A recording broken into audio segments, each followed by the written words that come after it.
Hi there, good evening, happy Sunday. My name is Tara. We trusted her. She was our friend. I had met this baby that I thought was mine. Something didn't sit right with me. What are you hiding? The more you peeled back the layers, the more bizarre the stories got. The amount of people that she had to lie to, the quantity of lies. Do we need to be scared? We had no idea of the scale this scheme would rise to. She's like selling babies on the black market. She is a brilliant monster. It was devastating. I truly knew in that moment that my life would never be the same. I'm Special Agent Matt Sluss, FBI. I'm Intelligence Analyst Michonne Spiller, FBI Detroit. When serious crime strikes, the special agents of the FBI answer the call. Fidelity, bravery, integrity. This is Feds. Hey there, everyone. It's me, Tara, the founder and director of Always Hope Pregnancy Center, and we are live with you today from our brand new office. We're absolutely loving it. We've got a really nice view of the city now, which makes me happy.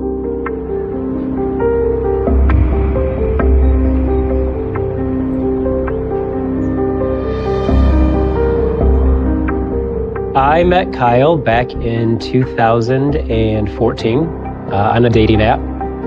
We dated for a year, and then he proposed to me on a pier in Lake Michigan. And then a year after that, we were married. Kyle and I, we are a same-sex couple, and we really, really wanted to have children. We talked through all the different options. Fostering is a great route, but it wasn't going to be for us. Surrogacy, we didn't know how to go about that, right? And adoption kind of just fell into our lap as the best fit. We went into the whole adoption process with a lot of concerns. We're a same-sex couple. We're both males. We heard horror stories of them being very strict and that you're gonna have to wait years to go and find an adoption. But we were both willing to fight for it. We were talking to a friend of ours, and it was recommended that there was this woman, Tara Lee, that had an adoption agency called Always Hope. It's been a minute since we've given you an update, and we wanted to bring you another birth mom story today. And today with me, I have Alex, and Alex's beautiful baby boy, Landon, was born on March 14th. We looked up Always Hope and Tara Lee and what she was doing, and it seemed legit. So we actually met and sat down with Tara. We showed our concerns, and she didn't see it being a problem. She was very chatty. You could joke around with her. Everything just kind of looked right.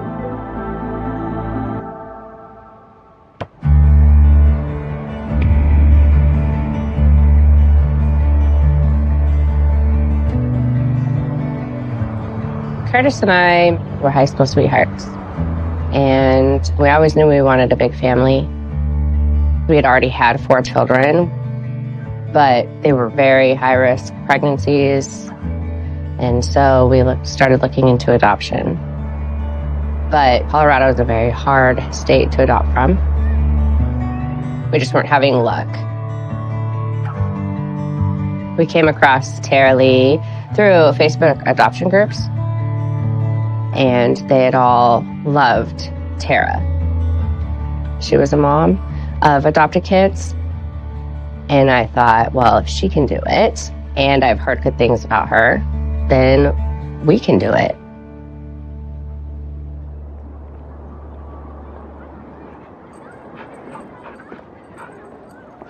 So in a matter of 3 months, we are now matched with a baby. We talked with the birth mom, got to know each other a little bit. When we were matched, we signed paperwork. We did have to put money down for birth mother expenses. rent, utilities, gas, food, anything that the birth mother could need. In addition to that, legal fees and Tara's fee. And then Tara took control of all of it. So we went to doctor's appointments with the birth mom. We were there the day we found the sex of the baby. It was great. Everything that we could have hoped for. Today with me, I have Alex, and she's with us today to tell you her story. So I'm going to hand it over to Alex. Hi. So, August of last year, I found out that I was pregnant. It was only a week later that she had called me and said that she had had a birth mom that she thought that we would match well with. We were excited, and the first thing she said was, "Now I need money." At that point, she asked for $3,000. We knew that that was part of the process. That's just how adoption works.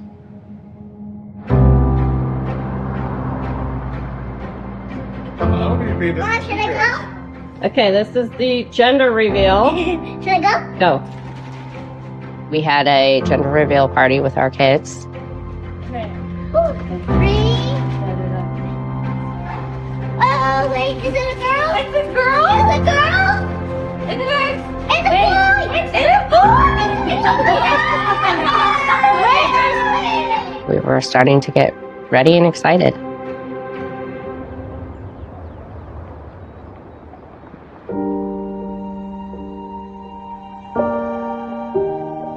The best thing. In June, our son was born. Holding him that first time and just having that little life in your hands was amazing. And Tara did it. She did exactly what she said she would do. It was all because of her.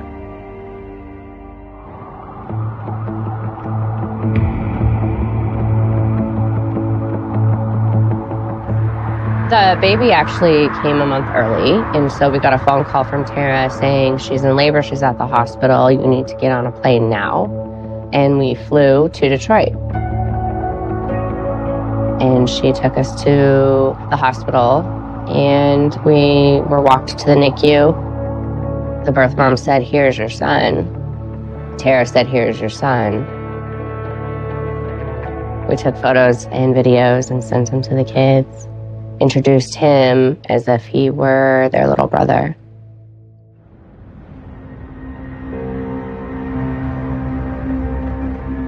And on the way back to the hotel, we got a phone call from Tara saying that the birth mom was changing her mind. Families know that adoptions can fail. Nothing's guaranteed. But I had met this baby that I thought was mine, but wasn't mine. We were in the parking lot, and I just dropped to my knees because I knew it was over at that point. That's it, I'm done. And I just wanted to go home.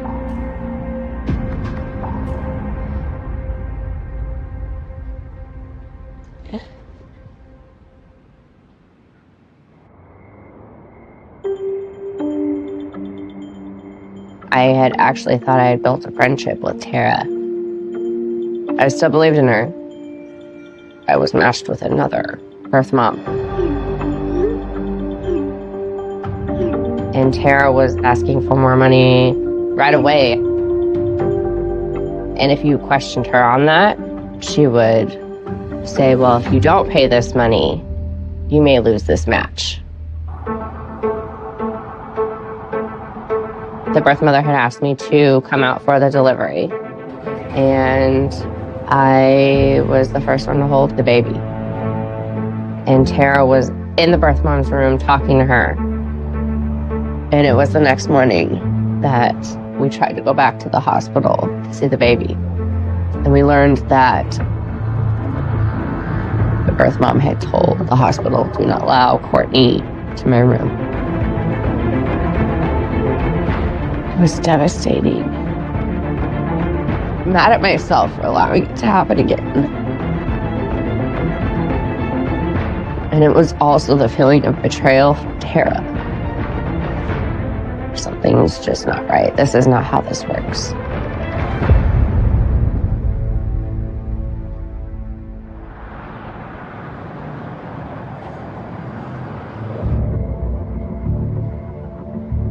I met this woman online named Sarah.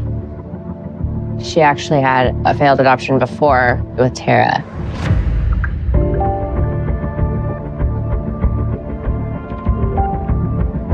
We were related in a lot of ways. It felt like she'd been through the same experience.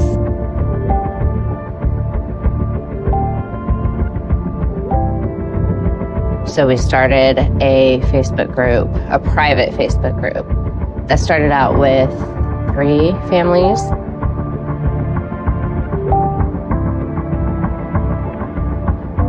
In a month, it was 20 families, and then in a couple months, it was 100 families.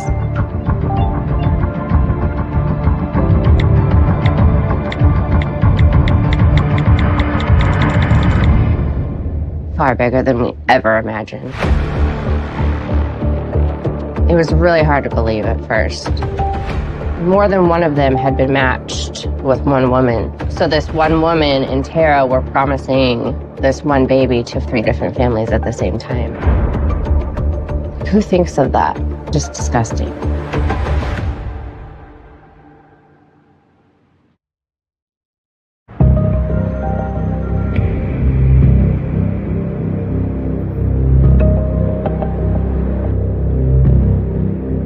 At the time of this case, I had been an FBI agent for about 1 year. I was assigned to our complex financial crime squad, where I investigate an array of financial crimes. This unit is comprised of very talented, experienced individuals trying to uncover highly complex fraud. Some of the common things we'd investigate would be romance scams, business email compromise, embezzlement, and corporate securities and commodities fraud. Unfortunately, scams are pretty common across the United States. In October of 2018, an individual who was closely associated with Tara Lee's adoption practice came forward and brought information to the FBI that there appeared to be some irregularities with Tara's adoption process. And some of those irregularities were alleged to potentially be fraudulent. Adoption fraud is not something that I had heard of prior to this case. So we talked with the United States Attorney's Office up front. Matt Sluss said, we're hearing some pretty wild allegations about adoptions taking place in Michigan, that Tara Lee double-matched prospective adoptive parents with birth mothers. I was, shocked and appalled. Even without knowing that much about adoption law, I could tell that that's not right. We learned that Tara Lee was a mom and that she seemed to have started to engage in adoptions in this unconventional way, driven by her Facebook page. And it really accelerated over the years. We learned that she did have successful adoptions. Always Hope was a registered business with the state of Michigan, but Lee was not licensed to provide those services. And it appeared that Lee was engaging in more fraud than successful adoptions. This appears to be a wire fraud scheme based on adoptions. We need to investigate. We need to investigate quickly. We interview dozens of victims, and it starts to snowball. They took it very seriously. They came to our house, other families' houses. They were calling families. We gave the FBI everything that we had found. You could hear the pain in their voice, in their words, how Tara would draw them in to these adoption matches, would make them feel real to them, how she would collect her fees, and would hear their stories about how then Tara would fail the match. She would tell simple stories such as, your birth mother miscarried, or your birth mother changed her mind, things that are very plausible to the victims so they wouldn't grow suspicious. The fraud here was so blatant and in many ways just a classic scam. It is common to see that a fraudster, they start by building rapport with you.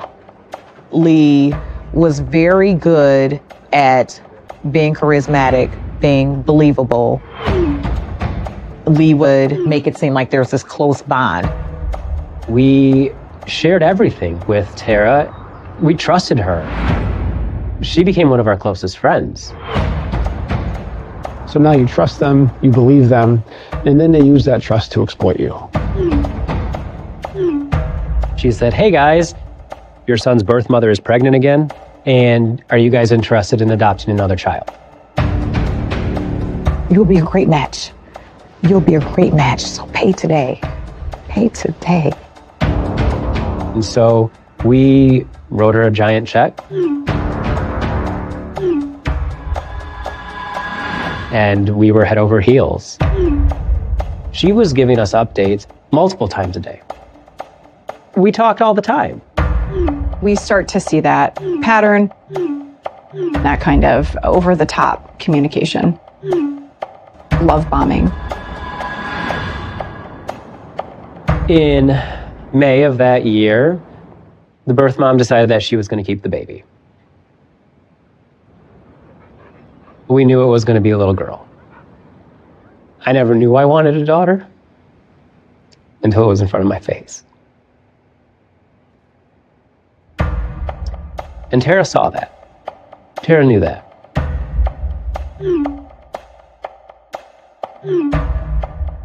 A savvy criminal is able to defraud the same victim multiple times. And Tara said, listen, I'm on board. I'm here to help you guys. I have birth moms and different opportunities coming up all the time. So there was always hope that this was going to happen. She lets them down. They're disappointed. I'm sorry that that one didn't work, but I have another one for you. I'll be able to use some of the money that you already gave me, but I'm going to need some more. And so we sent Tara the money. But we never heard from this birth mother again. There was no offer for money to come back. It was over. Just like that.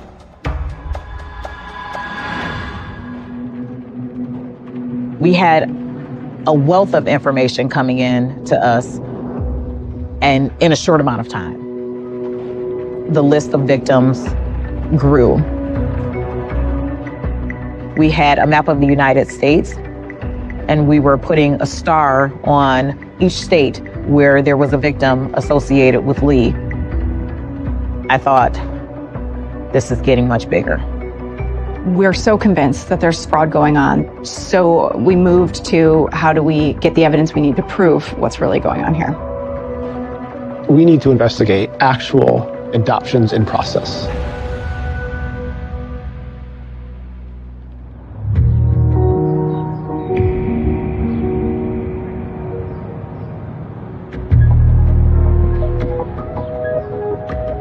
My husband and I met 13 years ago on a dating app. We've been married almost 10 years. We knew that we wanted to start having kids right away, and it didn't work out really well for us, so we went straight into adoption. Hi there, my name is Tara, and I am the owner and director of Always Hope Pregnancy Center. A week after we signed, we were matched. Tara said to me, I need you to send me 2 credit card transactions, one for $8,000 for Sheila, which is our birth mother, one for $5,000 for my services. $3,000 would be due after the baby was born.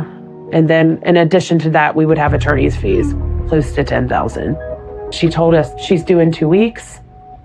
In hindsight, I, feel like there were red flags. At the time, we didn't have experience with it. I didn't know. And that's when all hell broke loose. I get an email from one of the referral agencies that we had signed with, and it said, "Has anyone here worked with Tara Lee and Always Hope?" I called Tanya, one of the attorneys that we are paying to do our adoption. And she said, "You cannot tell anyone what I'm about to tell you." She said, "Tara Lee is under FBI investigation for double matching families and matching families to babies that don't exist." And I just lost it.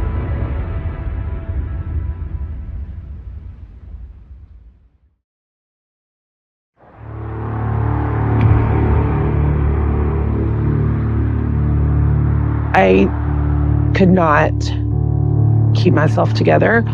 We're just like, we don't know what to believe.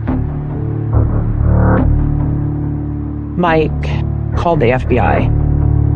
He said, "I don't know what to do. Is our birth mom involved in this? Do we need to be scared?" They're asking us, what should I do? Now, at this point, we don't know if their match is real. We don't know if there's a double match. We don't know if the entire thing is fabricated. We started to realize that there were times that she made up women that didn't exist. There was a situation where Tara told an adoptive parents that their pregnant birth mother had been shot and killed and that their baby died in utero. But in reality, there is no birth mother at all. There's no pregnancy. The whole thing is fabricated. Lee even asked one of the prospective parents to cover funeral cost. It started to sink in just how outlandish, how cruel the fraud here was.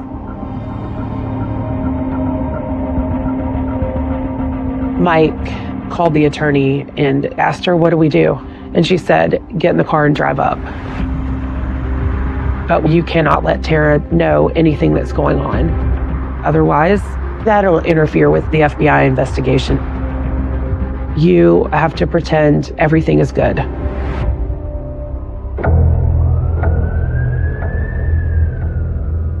Tara was waiting for us at the hospital. Our birth mom was already in her room. They had her hooked up. And so I was like, oh, thank God she's real. You know, it is really real.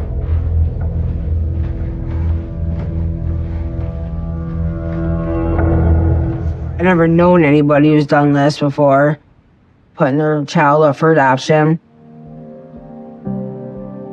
I was scared. We were living paycheck to paycheck. Everything was just falling apart.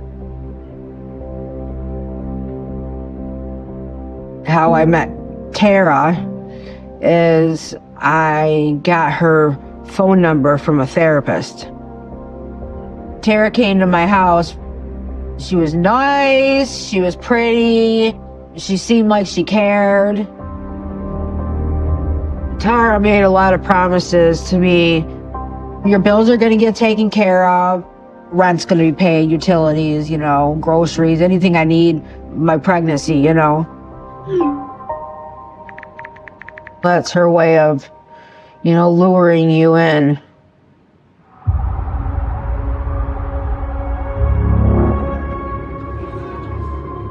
At that point, I felt like our birth mom wasn't involved, but I still wasn't sure. We didn't know who to trust during this. Mike and I wanted time to, you know, just talk with her, and Tara would not give us that time. And then the first thing that Tara said to me was, "You know that you owe me, you know, $3,000. The worst part was when I went into labor, because Tara, the whole time I'm like in labor, all she keeps telling me is that she wants more money from Teresa and Michael, want me to tell them they need to give her more money. And I was like, what? The next day, the baby was born. I couldn't contain myself. He was the most beautiful thing I've ever seen. But he was tiny. He was sick, so he wasn't doing very well. It was very difficult. And Tara comes in behind us and immediately starts asking for the money again.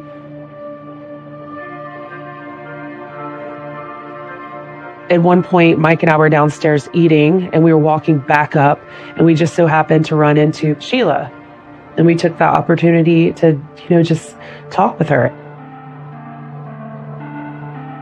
And I told her, I said, she's up there yelling at me, telling me if they're not paying her the money, then they're not getting the baby. I just couldn't believe it. And then we learned that none of their utilities have been paid. They owed $1,000 on their electric bill. And our birth mom did not have a coat. Teresa noticed it right away. She asked me where my coat was. So I didn't have one. She didn't have proper shoes. It was, winter in Michigan, and she didn't have clothes.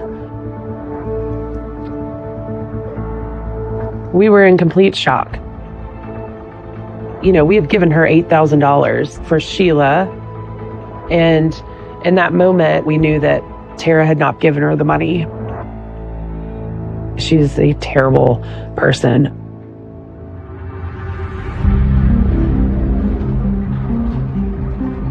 We began to discover birth mothers being neglected while Tara is promising care and counseling that they're just not receiving. The prospective parents were paying a lot of money for the birth mothers that went straight to Lee's pocket. The paranoia, the anxiety, it was terrible. We stayed at that NIC unit night and day. We joined the private Facebook group with all of the families. And then there's a picture that comes up of our son that was just born. And we found out that, Tara was trying to adopt our son out to other families while we were in the hospital. So then it was like panic.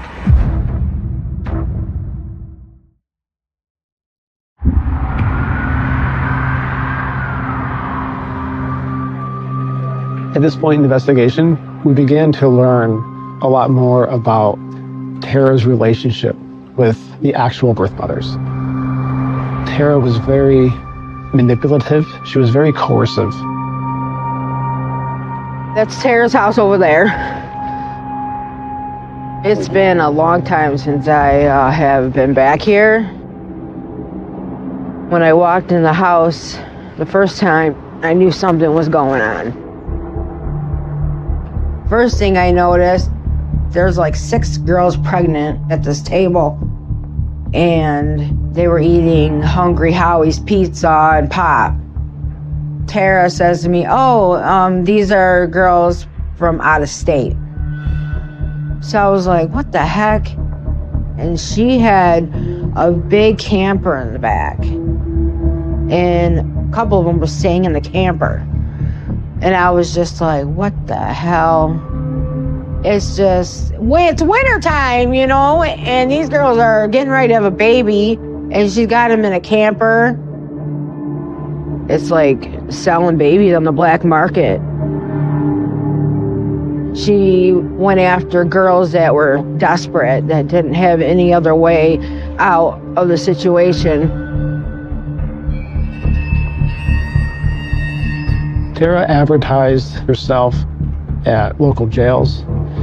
She would advertise herself at methadone clinics. She would exploit people that had deep vulnerabilities in order to manipulate them to do what she wanted them to do so she could profit. And then I found out that Tara was doing more than I thought she was doing, like terrible, terrible stuff. One of the girls wasn't even freaking pregnant, and she was pretending she was, and Tara was paying her to lie.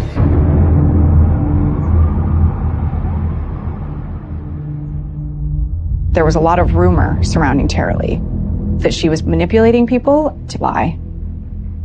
But it wasn't concrete evidence that a crime had been committed. But then we got a very compelling piece of evidence. We were able to obtain a copy of a telephone call. An individual brought this information to our office.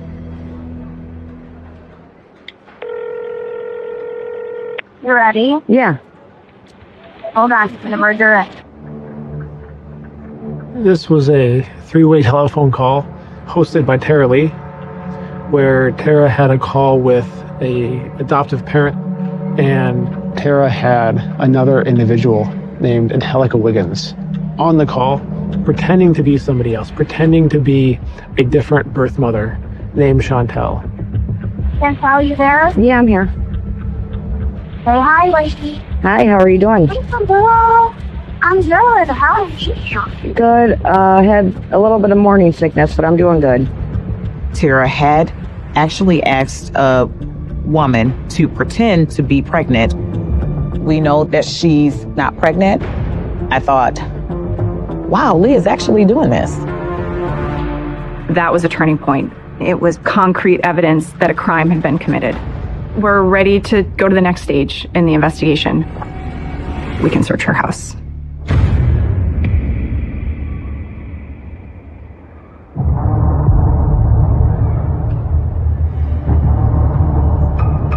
We knock on her door. Tara comes to her door and she answers. And we execute a search warrant of Tara Lee's residence. We talk to her about her business, which then slowly evolves into us asking her about more specifics. And through this conversation, it becomes clear that Tara is lying. Families across the country are reeling after learning the woman who promised them babies isn't licensed by the state to do adoption work. We saw them taking boxes and boxes of material out. FBI agents searched this home in New Haven, Michigan. How did this happen? One of the most significant pieces of evidence that we collected that morning was Tara Lee's cell phone. We found exactly what we were hoping for. Text message conversations between herself and numerous sets of adoptive parents. Text messages between herself and birth mothers. We were able to obtain copies of bank statements, trying to uncover what the money was that she was making and then what she did with that money. Many of the victims, the dollar amounts that they had lost ranged from $9,000 to upwards of $55,000. And we identified 70 birth mothers, 160 prospective adoptive parents across 24 states. After thoroughly analyzing Tara Lee's financial activity, we discover Tara has yielded $2.1 million in proceeds from her fraudulent adoptions. Tara Lee profited millions of dollars by exploiting extremely vulnerable people. And she spent the money on essentially spoiling herself with jewelry and purses and shoes. Luxury watches, bracelets, all kinds of jewelry. Really, really expensive items. There were just stacks of them. Of course, that money was intended to go to birth mothers, and knowing that she spent it on herself is quite appalling.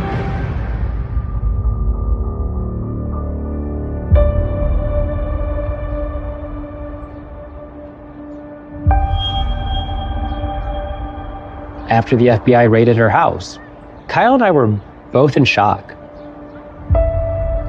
And being that we were her friend, we called her. She talked her way out of and explained her way out of everything that came up. And we told everybody she was innocent. We still trusted her.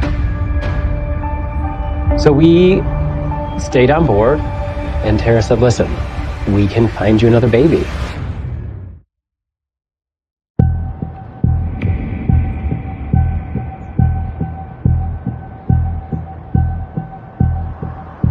At this point in time, in our new attempts to adopt a second child, we've already paid $38,000.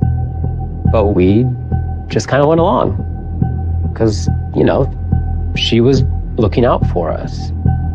We got a call from Tara, and we got matched with another birth mom.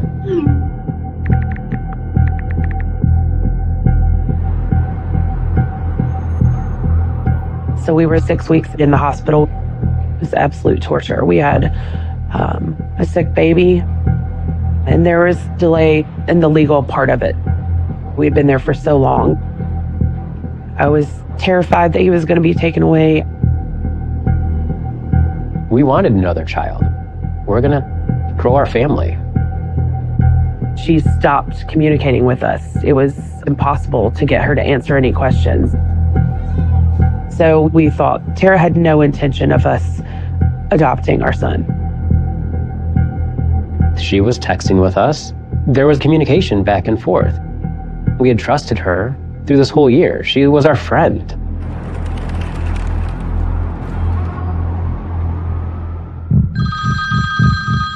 We got the call. Our attorneys called us. I truly knew in that moment that my life would never be the same. We took a call from the lawyer. I'd be lying if I said I wasn't a nervous wreck. Our attorneys said, "Are you ready to come home with a baby?"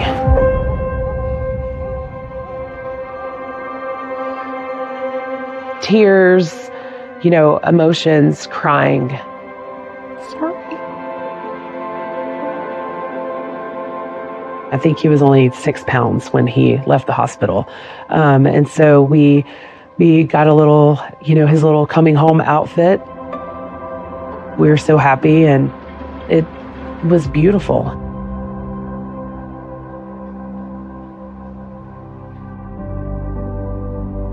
The lawyer told us that our fourth match was also a scam.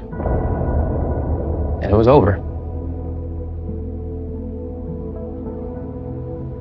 And now we just had to pick up the pieces.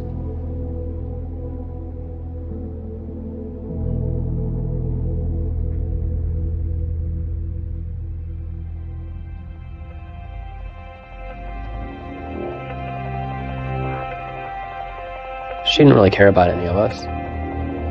She is a brilliant monster.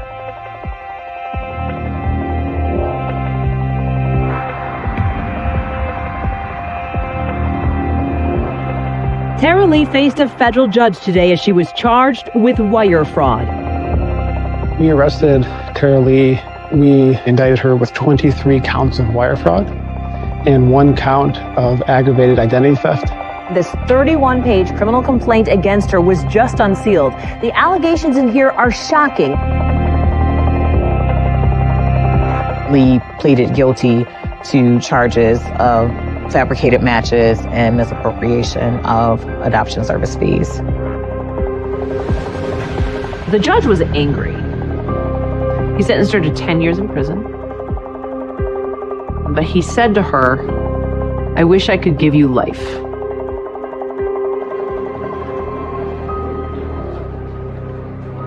It was my hope and the hope of our whole investigative team that that sentence would bring some sort of solace to the victims, some sort of peace of mind.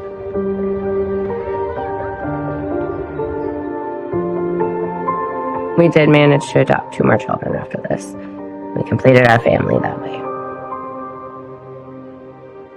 We actually did end up adopting a second child through a different legitimate agency.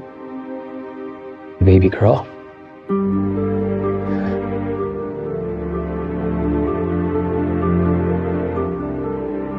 After a few years, we got another call. Our birth mom was pregnant again, and she asked us to adopt her baby again. And now we have a 2.5-year-old little boy. I talk to them all the time. I'm involved in the kids' lives. They see my mom. They see my family. I never met anybody better than Teresa and Michael. They're like the best people I've ever met in my life. Hi. Good, how are you? Good. Great to see you. Good to see you. We've got close with a lot of people. Teresa and Mike and Adam and Kyle. Oh, you got me. All of a sudden, we had people that understood and could relate, and were going through the same thing. All of the heartbreak that we all went through. I could not have gotten through this without any of you guys. I'm gonna cry. I really couldn't have. Right off the bat, it felt natural and comfortable. I never felt awkward with you guys at all. All the kids call each other cousins, and just one big happy family. Yeah. I wouldn't have it any other way. Yeah. She didn't destroy us. She didn't end all of our dreams and hopes. We made those still happen. Next time on Feds. I said, I need you to open the vault and get out $200,000. Do what we asked you to, and nobody's going to get hurt. This was clearly different than every bank robbery that I've ever worked. She said, it's my job on the line. And I said, I don't care about your job.